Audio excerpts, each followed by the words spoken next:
Welcome to Treasury Elite Leadership Series. I would like to thank all our viewers and members for supporting this noble cause of Treasury Elite, whose main objective is networking, knowledge sharing, and mentoring. Time and again, we bring in world class speakers and thought leaders across the world in the field of Treasury, global markets, management, and leadership, and conduct various programs, webinars, and conferences in different formats. Treasury Elite Leadership Series is one such format where we learn from the industry thought leaders about their experiences of running their businesses, opportunities and challenges they encounter, and the broad trends they see for the future. Today we have Mr. Jyoti Kumar Agarwal.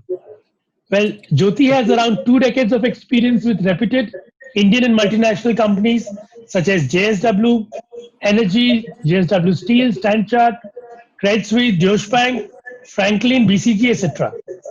A commerce graduate from the prestigious St. Xavier's, Calcutta, and he's also a qualified chartered accountant, CFA charter, and an MBA from IIM Calcutta. He is presently the Director of Finance with JSW Energy. In addition to holding the board position in various JSW companies, he is also a member, Board of Governors at IIM Sambalpur and Director on the board of Jayaprakash Power Ventures. Welcome, Jyoti. How are you doing today? Well, thanks, Abhishek, for hosting me. I'm fine. I hope you are fine as well. Yes, perfectly fine. Glad to have you today as a part of Treasury Elite Leadership Series. And in the next 30-35 minutes, we'll love to learn from your experiences. So my first question to you, Jyoti, is we would love to know about your transitions across your roles, careers. I see you have a very diversified experience across companies. So what have been your three major learnings over the last many years? Yeah, so Abhishek, look, as you have already introduced me, my career span is a little bit more than 2 decades, and that's a sort of a long timeline to pick up sort of, just three experiences. But I'll try and sort of be back into my, career and pick out three ones which stick out. Look, I started way back in 1998 with, a public sector oil company, Bharat Petroleum. And I actually started in a regional treasury role. Now, even at that point of time, it was a large sort of role. There were almost 5,000 crores of cash, going through my desk. Oil companies, as you know, big balance sheets, right? So it was a large sort of role. And since then, I have traversed across a variety of functions, across a variety of organizations involving corporate strategy, management consulting with BCG, asset management, and also banking. In addition to, of course, corporate finance and strategy. And presently, I'm the CFO and Director of Finance in JSW Energy.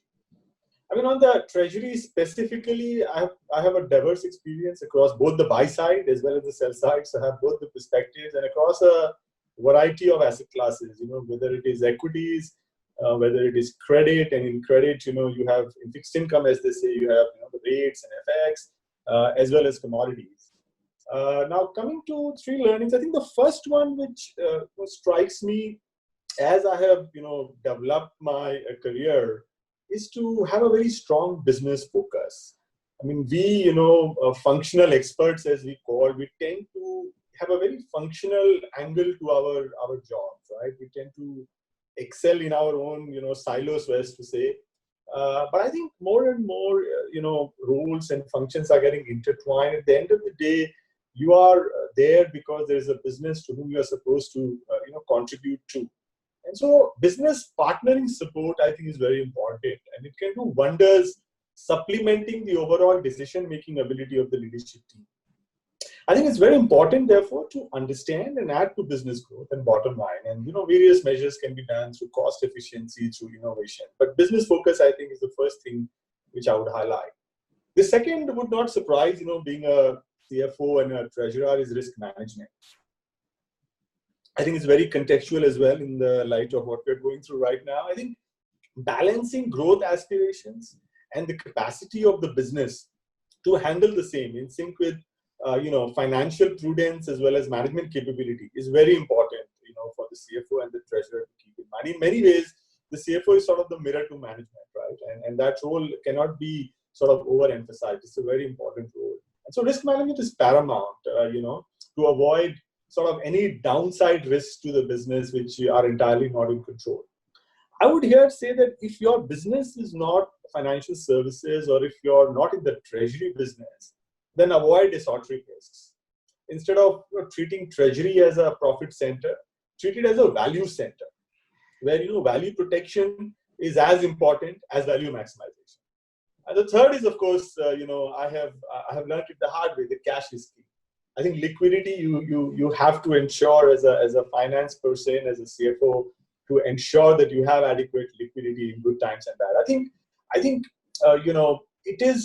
in good times liquidity can be the fuel for growth, and in hard times it provides cushion against downside. So adequate liquidity commensurate with the business requirements and keeping in mind the business as well as the market cycles is very important. Here, liquidity does not necessarily mean your ability to raise cash. It also means your ability to conserve cash. So switching between a high expense mode to a low expense mode, depending upon the outlook, depending upon the need of the business and the cycles, is also very important. So these, I think, would be the three learnings which I would like to highlight. Thanks, Jyoti. Since you mentioned about liquidity, and during this COVID times, liquidity is something which is a big concern for a lot of companies. At the same time, a big opportunity for a lot of companies. So, would you like to share an example from your experiences in terms of liquidity in the past, where you use liquidity in your favor and advantage, and in one case where you felt that if you would have had sufficient liquidity, you would have been better placed off? No, so I'll give you two examples. So one example is right now, we went into the pandemic with a good amount of liquidity. And, this was not because I could foresee the COVID-19, nobody could. But I could see a sort of a slowing down of the economy very, very strongly. And I could see the financial services crisis, initially the ILFS and the DHFL, snowballing into, a bigger animal. And so we went with a good amount of liquidity. And that has helped us a lot right now, where today we spend that ability to be able to continue with your business plan despite such an unprecedented crisis like the COVID-19 pandemic is because you had enough liquidity to sail you through. A situation where I actually suffered because of liquidity was in 2016, and that time I was in the corporate finance and treasury role with Steel. Now, we had done our inaugural dollar bond in 2014, and I had come and I had done the international rating, and we got the inaugural bond. In 2016, because of relentless dumping by China into India of steel, the steel cycle was going down quite sharply. And the international markets being what they are, our dollar bonds were trading at a huge discount. I think it went down to almost 80 cents to the dollar. We as a company were doing very well, and it was largely a market-based opportunity to be able to sort of buy these bonds and make some money on the treasury side. Unfortunately, I did not have the liquidity with myself, and going to the market to raise money for buying a dollar bond when everybody was saying bets off with steel was a problem. So we really struggled to be able to raise $500 million of money at that point of time. Otherwise, we would have made a good $100 million with just profit of the treasury operations. The bonds came back, and we of course they were redeemed in 2019 at par. So look, this was a $100 million loss just because I did not have liquidity. So it is important both to sort of tide over challenges, at the same time to give you the confidence and ability to optimize and capitalize on the opportunity. Superb, Jyoti. That was very candid and a very interesting example that you shared with everybody who's going to be watching this. So, Jyoti, what are the trends that you are seeing in the industry in terms of demand, overall growth, and profitability trends across your industry? Yeah. So, look, one trend which we are seeing is, a shift towards the renewable sector. And this is a more secular trend. It is a global trend, and in India also, thanks to the policies of the government of India, also enabled by better project economics and technological improvements. We're seeing renewable increasing its share of the incremental capacity addition. In fact, CEA, the Central Electricity Authority, has recently come out with a report where they're saying that renewable sector by 2030 will become the dominant source of power. They will grow from Currently, renewable is roughly about 24% of our capacity. It will go to 53%, and thermal, which is presently the leading source, will go down to below 40%. So that's one important trend. Some of the other trends are more on the distribution side, where we're seeing increased pickup of smart metering. We're seeing an attempt by government to privatize discoms. We've seen a draft electricity amendment bill, which has very interesting provisions around direct benefit transfer of subsidies and separation of carriage and content. Recently, we've also seen 100% FDI being allowed in coal mining. And I think this is a very, very important trend development, where we're going to see healthy competition in the coal sector. It's a monopoly today with Coal India, which will lead to better efficiencies, better technology on the mining side, as well as which help us save foreign exchange, because today we import close to 200 million tons, and I think a substantial amount can be replaced if enough coal mining can be done in the country. Now, on the demand side, look, pandemic has caused the demand to come off quite significantly. I think in April, the demand fell off by almost 25%. On an average, in the first quarter, the demand has been down by 15%. But I see that more as an aberration. I think in the medium and long term, demand for power sector is sanguine, aided by, of course, growing population, growth-oriented economy, rapid urbanization, and stabilization of the various schemes that the government of India has come out, like 24/7 power, power for all, etc. We already have universal household electrification, and it's only getting better and better. And so the latent power demand from rural areas should also get unlocked, thereby boosting the overall demand. In any case, India's per capita power consumption is 1/3 of the global average. We consume, I think, about 1200 kWh, which is 1200 units of power per capita. And so anyways, there is a lot of headroom for demand to catch up to global levels. On the margins, I think it's a function of several things. It's a function of what's your coal source, whether you're having PPA power or merchant power, what are the pricing trends. If you're importing coal like we import coal, what is the US dollar, INR, etc., etc. But I think if you're a player like us, where we have a substantial portion of our offtake under long-term PPAs, under two-part tariff, whereby we continue to get fixed charges based on availability, and the entire fuel cost is a pass-through, then the margins should stay very. Sure. So, Jyoti, what's the kind of technological changes are you seeing in the industry? How are Indian companies adopting to that? And how should companies in your industry gear for 2025? And if there's anything best practices that you feel that we can adopt from the developed markets, if any?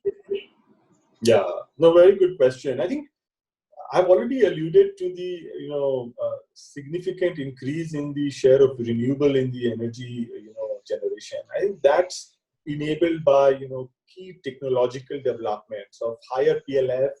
I'll give you an example. I mean, wind 20 years back used to be PLFs of not more than 25%. 35% is a given, and some offshore technology has now led the PLF to increase to even 45-50%. So I think with declining capital cost and technological improvement, so renewable is going to become the dominant source of power generation, making electricity more affordable in the process. We've also seen an advancement in battery storage technology and steep decline in costs. And because of that, we are seeing a latest trend of in the renewable hybrid use of technology to generate round-the-clock power. So what you do is you combine the renewable, which is intermittent power. It does not provide you power 24/7. As solar, as you know, is only during the day. Wind depends upon when the wind is blowing. But if you combine these two and maybe add on maybe thermal or battery storage, then you can supply power round the clock. And that is a development which we have seen recently globally as well as in India. In fact, recently there was a bid done by MNRE where Renew Power, actually quoted a tariff, very attractive levelized tariff of 60 paisa per unit. And so I see a lot of growth happening and a lot of technological developments happening in this space. I think power companies, I think one of the questions was what should power companies do? I think we should be mindful of this technological shift and align our growth strategy towards renewable. In the process, we should obviously be imbibing global best practices, diversified procurement, and this pandemic as well as the China factor has really taught us a lot. We cannot be concentrated in terms of where we source our material from. We should obviously continuously innovate to reduce our O&M costs. I mean, there is no better, competitive advantage than by being very competitive in your cost structure. And we should also upskill our human resource development, to ensure that we can survive and manage in the ever-evolving sectoral trends. Now, a recent opportunity I would think in manufacturing would be because of this whole aversion to China. I think India can capitalize very well, and in the field of power, areas like battery storage and photovoltaic cell as well as photovoltaic module manufacturing is an area where companies should really rise to the occasion and tap onto the opportunity. The developed markets is a little bit ahead of the curve when it comes to renewable. And so one of the challenges with renewable, Abhishek, is that it leads to intermittency. I explained to you, it's not 24/7 power. And so grid balancing and grid management becomes very challenging. And so with sector gradually moving to renewable energy sources, I think a grid base load comprising primarily of renewables requires new policy, sort of a new approach to regulations. And here we can learn a lot from more advanced countries in Europe and North America about how to successfully integrate renewable into the power grids. On the demand side also, I think they are a little bit ahead in better demand side management, where they have a time of use pricing, which helps flatten the sort of the demand curve during the day and the evening peaks. I think we can learn a lot, and this will also help us get better price signals for these peaking resources. Additionally, I think smart metering, although we have started, I think there's a long way to go. And not just it helps you optimize your whole billing and collection efficiency, but also it helps create better interactivity between the customer as well as the energy system. So you can mine the data very well, and you can sort of cross-sell a lot of other things, including consumer goods, to a customer if you know his power buying behavior. So these would be some of the things that I think India needs to catch up. We're getting there, but I think we can do better. So with this, I would like to ask that, is there any major innovation that you or your company have undertaken in the recent past, which has given you a significant edge? So Abhishek, look, personally as well as my company, we believe that the path or the track to a sustainable success, sustainable future is a marathon, not a sprint. So what it means is that you have to be consistently and incrementally innovating, and it's a sort of a whole package, small, big. Episodic innovations, in my opinion, are fads. And true to that, so we follow a holistic and a consistent business excellence approach, and we cover all the layers in the organization: operational layers, financial layers, strategic layers, and human resource layers. And this has actually helped us to become one of the best run and the lowest, cost power producers in the country. Today, I'm proud to say that we are the lowest, O&M cost power producers in the country. Now, at an operational level, I'll give you some examples. Like what we do is we ensure that some of our plants are old, right? So, how do we maintain the upkeep of the plant? We do regular maintenance and refurbishment so that we maximize the production efficiency. We also extend the life of the plant. We ensure that we have a strict, implementation of the SOPs. We, very energy conscious, in terms of conservation efforts. So we reduce the coal consumption by utilizing the waste gases as a fuel. That helps us reduce cost. Also, is sort of more green from a environment point of view. And all of this has helped us to reduce our energy cost in our average, auxiliary power consumption. And that has helped us become the lowest cost producer. We have recently also embarked upon, a TQM journey, the total quality management journey in the organization, and actually have already cleared the first milestone in the Deming Challenge journey of TQM. That helps us improve the overall quality standards in the organization. On the finance side, look, we have today, the best balance sheet in the power sector. Embarrassingly good balance sheet, I would say, because our leverage ratios at, sub 3 times debt to EBITDA and, 0.7, 0.8 times debt to equity are half of what the global, not the global, but the Indian average is. We have proactively been deleveraging, and we've also been, utilizing this time to sort of, raise attractive, low-cost fundraising, which has helped us reduce our, interest costs and aid to the bottom line very well. And this has actually helped us to, continue to have the conviction to march to our vision of becoming a 10 gigawatt player. And this is a time when the whole sector has been grappling under extreme financial discomfort. Even before COVID, power was a very challenging sector. After COVID, it's become even more challenging.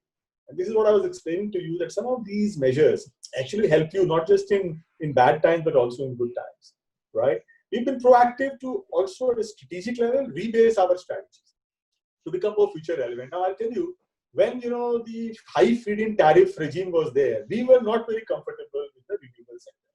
We were not sure about the technological stability of the sector. We also were not sure about the offtake and the receivable risks. But now, given that the fortunes have changed, the renewable technology has stabilized, the tariff has become more comparable to the non-renewable tariff, and we clearly see the path that renewable will be the driving factor behind the power sector. We have been quick to readjust our strategy to grow in the renewable sector. Last but not the least, we are very, very conscious that at the end of the day, human resources are the reasons behind the success of any organization. So we have a very proactive human capital development policy for all our employees, and that has helped us because we have a very low, attrition rate as well. It helps both in terms of ensuring smooth business continuity. We saw that during the COVID times, as well as from a leadership succession planning. So to sum it up, look, it's a variety of things, at the operational level, at the financial level, at the strategic level, at the human resource level. Success, in my opinion, is a combination of a lot of things, small, but in the end, they say that you walk farthest if you travel together, and that's the philosophy that we have. That's very nice, Jyoti. Now, in terms of management, how do you maintain a spirit of competitiveness and bring consistency in the way an organization acts and thinks? And how do you ensure the culture that you were talking about does not get isolated in the corner office? Yeah, no, very good question. I think, look, competitiveness is paramount, right? Both in terms of being able to survive and also in terms of being able to excel. And I think it's very simple. Keep the bar high and aim for exactitude. Even knowing fully well that it's a fallacy, you can never be perfect, but you have to aim for it, because that is the way you will always drive yourselves to better and better, higher and higher excellence. I think you talked about consistency in the organizational efforts, the way they act and think, right? And so it's very important first to be firm and resolute in your plans and actions. That's very important because you yourself cannot waver. Second, I think this also helps break silos in the organization, is to articulate to all stakeholders involved. You have to be very, very strong in communication. You have to ensure that you are talking in a very consistent, coherent, and convincing fashion about your visions, about your plans for long-term value creation throughout the organization. If you do that, I think it helps you bring cohesion in the organizational efforts towards the direction that the organization wants to take. So would you like to share an example where you felt that yes, this was the vision, and the way some of the senior leaders percolated the vision in the firm, any of the firms that you worked? Could you remember an instant with your super boss or a super boss, something like that? So I'll give you two examples if you allow me. So one is an example when I had moved from JSW Steel to JSW Energy.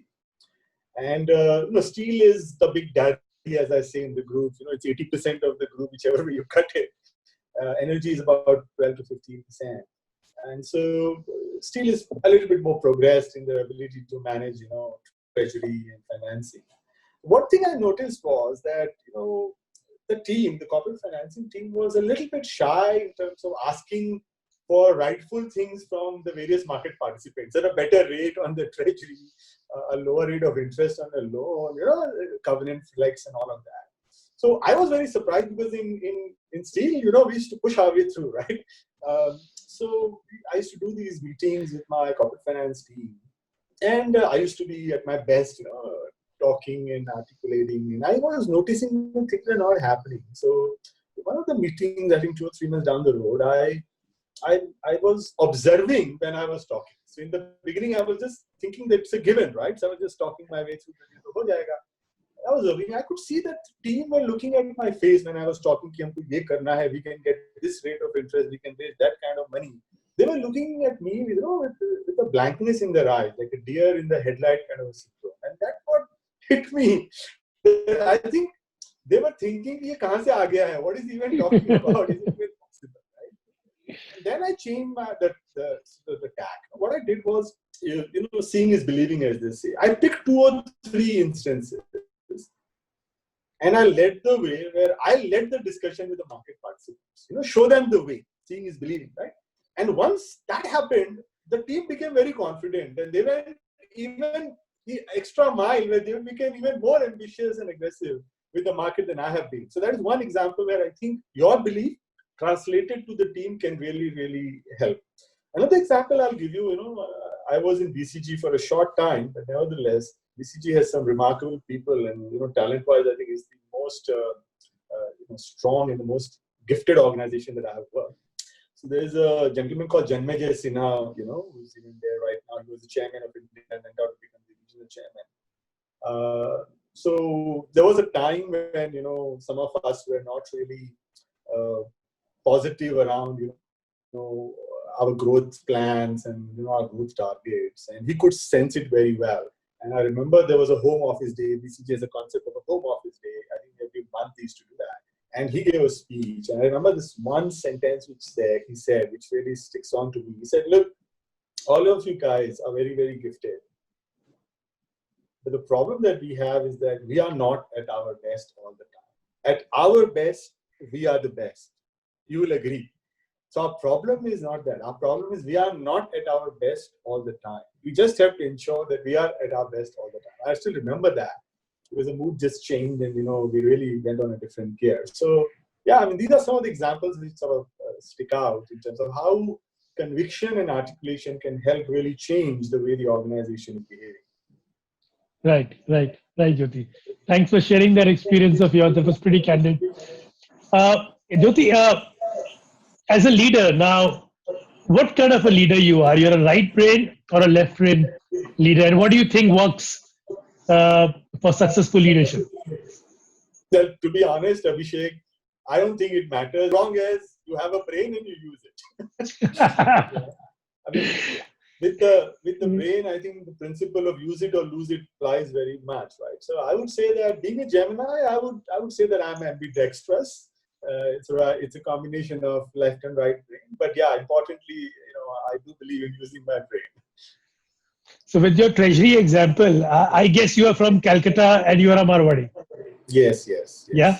So that treasury example actually reflects on that. When a Calcutta Marwadi sits in front of a banker, he starts from the bottom, not from the top, in terms of negotiation of interest rates or margins, with lots of flexibilities attached to it.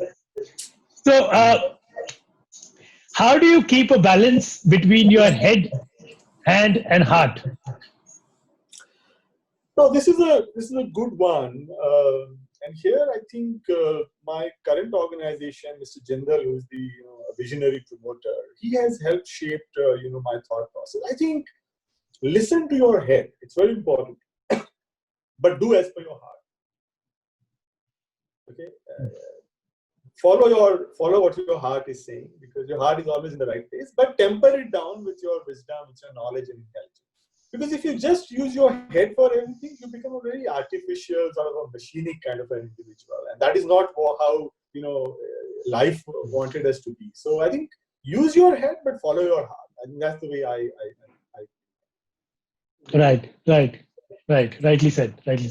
So, what is that one best career advice you received, and at this juncture of your life, what is one career advice you would like to give to the young aspirants or your young colleagues?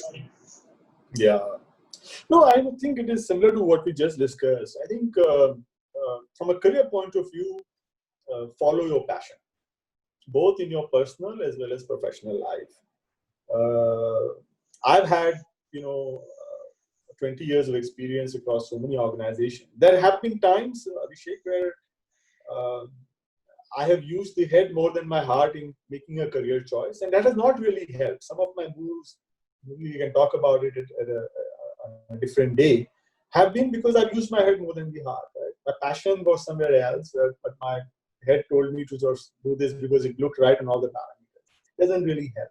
Both in your personal and professional life, I think I think you need to follow your passion. At the same time, you need to have emotional resilience because there would be some challenging times in life. Where emotional resilience and strong sense of self-belief will help you tide through these. So I would say follow your passion, have emotional resilience, and a strong sense of self-belief. That is something that has influenced my career choices till date and will continue to influence my career choices in the future. And that's the advice I would like to give to whoever is watching this. So, Jyoti, my last question to you is we're into two sets. One is, what do you do when you're not working? What is your family like? And how do you spend your weekends? And secondly, is what is that one fun fact that people don't know about you? Yeah, so look, most of the time, I am either reading or thinking, and it's hard to sort of get your work life out of your personal life these days, given that so much is happening from work from home. But I think you need to consciously sort of divide your time between professional and personal life. I think your family owes it, and you also owe it to yourself. You owe it to your family for sure. And I think I have two daughters, very beautiful. I love them from the bottom of my heart. And one of the ways in which I relax is spend a lot of time with them. They are very quick on pointing out to my shortcomings. And just when I just have to spend 10 minutes with them and they'll bring me down to earth. And I really like that a lot, right? Right. In terms of a quirky fact, well, I can tell you one thing that when I was growing up, I actually was inclined to the literary side. And this is something which not many people know. And in past class 10, I actually thought I'll join BA with English. So I'll do some BA English honors and go abroad, do MA English, and I'll be a writer. You can imagine, Abhishek, that coming from a traditional Marwari family with a business background, that was like a shocker to my dad, and he thought my son has got mad, to be honest. So that's a So we call it at the same time. We call it in Calcutta that you will take the Jola and keep roaming around without any earnings. Absolutely. But yes, I do have a literary inclination. I love fiction more than non-fiction. And at some point of time, I think I will be able to move myself to attempt a fictional book. And yeah. Oh, that's awesome. It will That's be nothing awesome. to do with. It will be nothing to do with business or professional life or anything like that. It will be some fictional story. I don't have a thought right now, but I believe that at some point of time I'll at least make an attempt. I don't know whether I'll be successful or not, but hopefully I'll be able to at least give it a good shot. Yeah. During my conversation with you, I could conclude one thing, that you are a good storyteller, and that's very, very important during our conversations and during our interaction with the people. But I should say that I thoroughly enjoyed my conversation with you, Jyoti. It was very, very to the point, candid, and I'm sure some of the examples that you shared were very, very useful. And I think everybody, right from the entrepreneurs to the treasury people who will be listening to this today, will be able to gather some of the best practices that you have employed for your organization over the last many years. And I think it will be very, very useful for them, both in qualitative and quantitative terms. So thank you, Jyoti. Thanks for joining, and thanks for taking out time. Really appreciate it.